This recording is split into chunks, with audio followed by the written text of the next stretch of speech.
एक प्रसंग है, मैंने एक दो बार सुनाया कथा में। हमारे गिरधर लाल जी कल पधारे थे कथा में। आप श्री का प्रथम जन्मोत्सव हम लोगों ने मनाया नाथद्वार में, और इस बार ठाकुर जी का पंचम जन्मोत्सव भी नाथद्वारा में ही है। ठाकुर जी का प्रथम जन्मोत्सव नाथद्वारा में हुआ, द्वितीय जन्मोत्सव पंढरपुर में होना था पर कोविड के कारण वृंदावन में हुआ। तृतीय जन्मोत्सव जगन्नाथपुरी में होना था पर कोविड के कारण वो भी वृंदावन में हुआ। और चतुर्थ जन्मोत्सव ठाकुर जी का अयोध्या जी में हुआ, और फिर अब की बार पांचवा उत्सव ठाकुर जी का द्वारिका में हुआ। अब छठवां उत्सव है ठाकुर जी का, हमारे गिरधर लाल जी का श्री नाथद्वार में। आप लोग भी आइएगा। 11 से 17 जनवरी ठाकुर जी का हर वर्ष 11 से 17 जनवरी अलग अलग जगह पर उत्सव होता है। और देखो जगह पता कैसे डिसाइड होती है, अंतिम दिन 4 पर्ची डाली जाती है 4 जगहों की, उसमें से एक पर्ची उठेगी, जहां का नाम आता अगला उत्सव वहीं होता है। तो इस बार 4 पर्ची डाली थी और 4 पर्चियों में था तिरुपति बालाजी, गुरुवायूर, नाथद्वार और श्री गोवर्धन वृंदावन अपने ब्रज में। तो जब पर्ची उठी तो आया नाथद्वारा, श्री नाथद्वारा। तो 11 से 17 जनवरी वहां होगा उत्सव।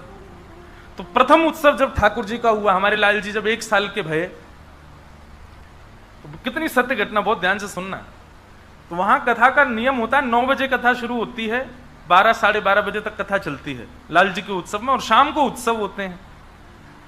तो सुबह सुबह उठ करके मैं ठाकुर जी का श्रृंगार आदि करके बढ़िया उनको तैयार करके बंगला सजा करके, सर्दियों का समय होता है तो पुष्प के बंगले नहीं बनते ठाकुर जी के, हटरी बनती है, हटरी ठाकुर जी को धराई जाती है।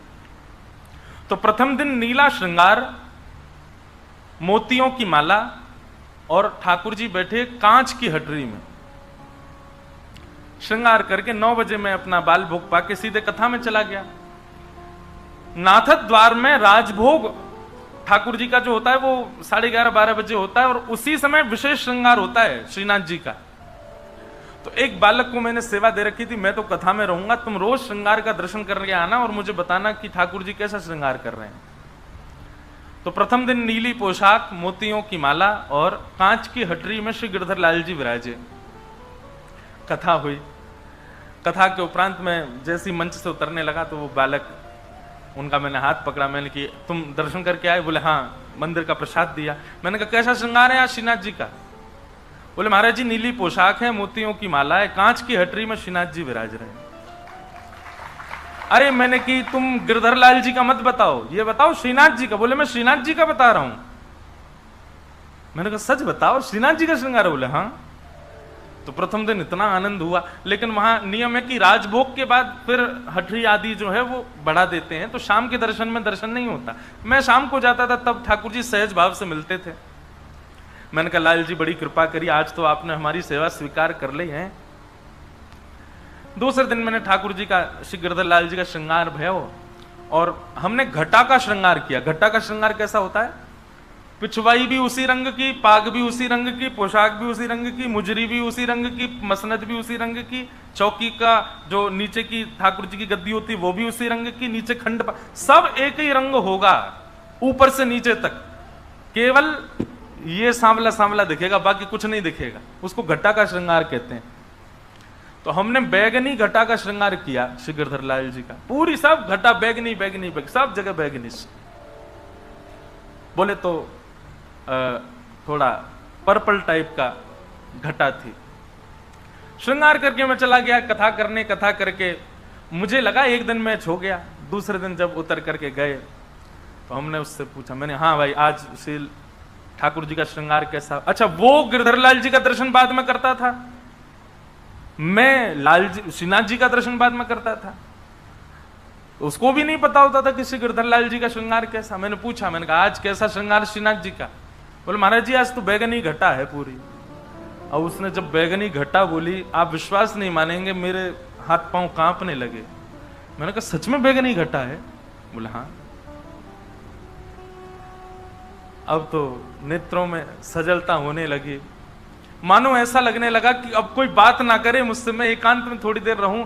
वो एक अलग प्रकार का आनंद है, नेत्रों से आंसू भी निकल रहे हैं, कुछ बोलने की इच्छा भी हो रही है, पर मौन रहने का मन भी हो रहा है, और एक अजीब सी घबराहट हो रही है, लेकिन प्रसन्नता भी। वो वर्णन नहीं कर सकता मैं उस स्थिति का। तीसरा दिन, अब मुझे लग रहा था कि ये तो रोज मिलता है कुछ ना कुछ, पर आज मैं ऐसा श्रृंगार करूंगा कि कुछ मिलेगा ही नहीं। तो हमने ठाकुर जी को मल्टी कलर ड्रेस पहनाई, बहुत सारे कलर मिक्स उसमें, तो उसमें लाल पीले हरे गुलाबी बैगनी सबकी ठाकुर जी को बढ़िया बाघा धराया, उसी का श्रृंगार किया, पीछे की घटा भी ऐसी बना दी, सारा श्रृंगार कर दिया। श्रृंगार करने के बाद श्रृंगार पूर्ण हो गया, तब मैंने कहा कुछ और बढ़ा दूं कि आज देखूं कि मैच होगा कि नहीं। तो हमने असमय में, मतलब कोई नियम नहीं था, श्री गिरधर लाल जी को सेहरा पहना दिया, दुल्हा बना दिए श्री लाल जी अपने, और कथा करने गए। अब कथा में मन मेरा कम लगे कब पूरी हो, मैं उससे पूछूं आज कैसा श्रृंगार। तीसरे दिन मैं भागवत जी से उतरा, प्रणाम करके सीधे भागा उसको, मैंने सुन इधर सही बता आज ठाकुर जी का श्रृंगार कैसा है। उसने कहा आज ठाकुर जी ने, श्रीनाथ जी ने लाल पोशाक पहनी है। तो लाल पोशाक सुनते ही मैंने कहा अब मैचिंग नहीं हो रही। बोले महाराज जी लाल पोशाक पहनी है और ठाकुर जी ने स्वर्ण के आभूषण पहने हैं। मैंने कहा आज तो मिला ही नहीं श्रृंगार। ठाकुर जी ने कानों में मयूराकृत कुंडल पहने हैं और आज ठाकुर जी ने लाल पाग और उस पर सेहरा पहना है। अब जैसे ही उसने कहीं सेहरा पहना है, मैं कम से कम 10 मिनट तो बिना संगीत के नाचा। अब वो क्या हो गया, मैंने कि बस अब जो हुआ मैं जानूं या वो जाने, मोहन से दिल क्यों लगाया है, ये मैं जानूं या वो जाने। तब से मेरा ये नियम है, मैं कहीं भी जाता हूं ना, थोड़ा कुछ तो सोच के जाता हूं पहले से। लेकिन इसमें एक बात है, आपके दर्शन की उत्सुकता इतनी बढ़ जाएगी क्योंकि आप पहले विचार कर चुके हो कि ऐसा कुछ श्रृंगार होगा, तो आप जैसा दर्शन करोगे ना वो भूल नहीं सकते आप उस दर्शन को। दूसरी बात, अगर कहीं से भी मिल गया आपका मन का भाव तो अत्यंत प्रसन्न, बस अभिमान मत आने देना चित्त में। और तीसरी बात, यदि आपका श्रृंगार जो जैसा विचार किया ना मिले, ठाकुर जी से ना मैचिंग खावे, तो फिर बहुत रोना भी आ सकता है, तो बहुत निराशा भी हो सकती है। इसलिए अत्यंत उत्सुकता वो हो जाए तो अभिमान मत करना, और बहुत कष्ट हो तो रोना नहीं, तैयारी बना के जाना, लेकिन करना जरूर मेरी कही ये बात। और ये पता है, सब जगह कुछ ना कुछ किया करो।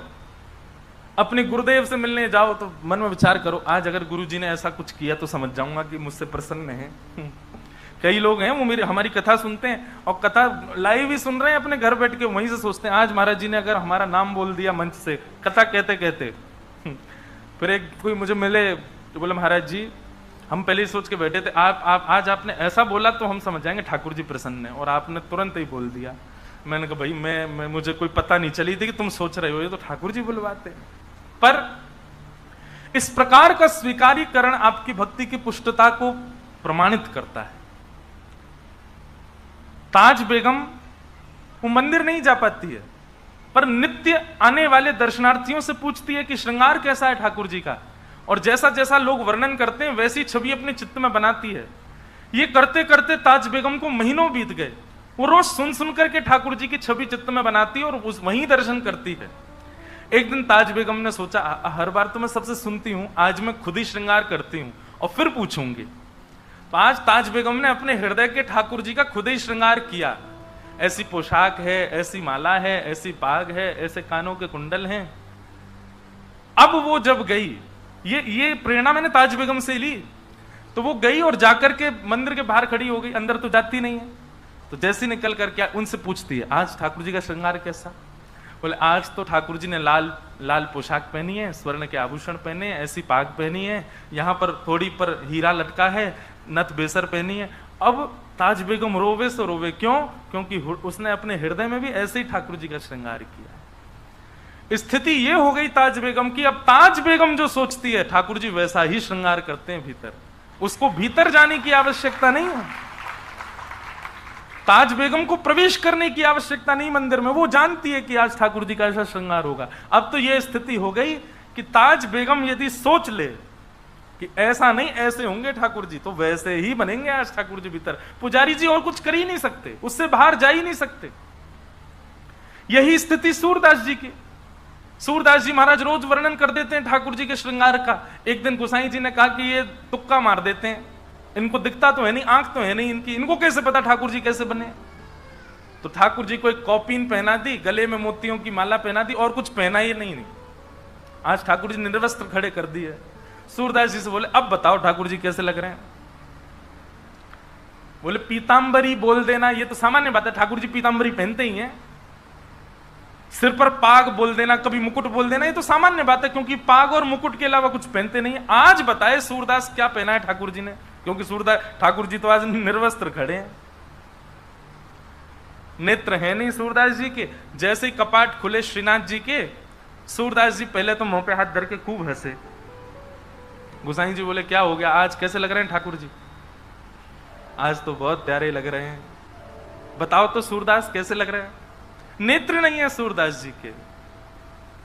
सूरदास जी कहते हैं मोतन माल गले उर साजे, छवि के उठत तरंगा, आज हरि देखे नंगम नंगा, आज हरि देखे नंगम नंगा।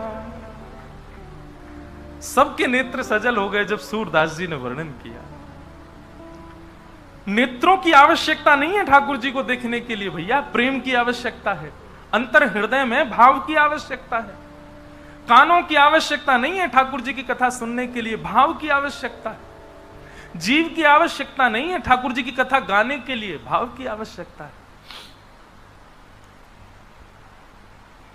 ताज बेगम कहती है सुनो दिल जानी मेरे दिल की कहानी, तेरे हाथ हूँ बिकानी, तेरे हाथ हूँ बिकानी, बदनाम भी सहूंगी, सुनो दिल जानी।